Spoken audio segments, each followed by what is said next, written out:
السلام علیکم ورحمۃ اللہ وبرکاتہ۔ رمضان المبارک میں نماز عشاء کے بعد 7 مرتبہ یہ سورت پڑھ کر اللہ پاک سے جو بھی دعا مانگو گے قبول ہوگی۔ جو کہتے ہیں کہ دعا قبول نہیں ہوتی، ایک مرتبہ یہ عمل ضرور دہرائیں۔ یہ وظیفہ رمضان کے پورے مہینے کا وظیفہ ہے۔ اس کے کرنے سے انشاءاللہ آپ کی ہر دعا قبول ہوگی، ہر مقصد میں کامیابی ملے گی اور ہر رکاوٹ آپ کی زندگی سے دور ہو جائے گی۔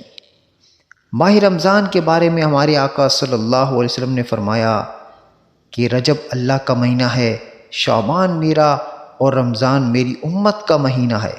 کہ ماہ رمضان میں شیطان کو قید کر لیا جاتا ہے اور نیکیوں کو 10 گنا بڑھا دیا جاتا ہے۔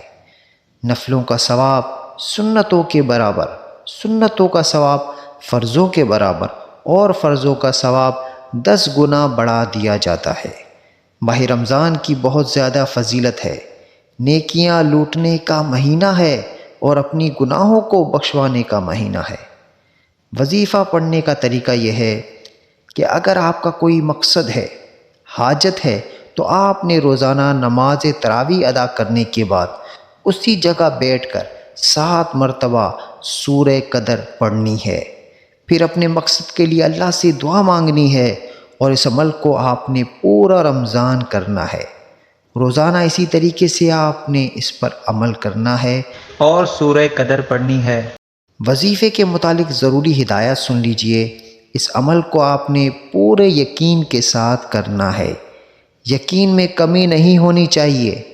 عمل کو جیسے بتایا ہے ویسے ہی کرنا ہے۔ عمل کے ساتھ ساتھ 5 وقت کی نماز کی پابندی لازمی کرنی ہے۔ اس عمل کو خود بھی کریں اور صدقے کے طور پر دوسروں کے ساتھ شیئر بھی کریں۔ جزاک اللہ خیرا۔ والسلام علیکم ورحمۃ اللہ وبرکاتہ۔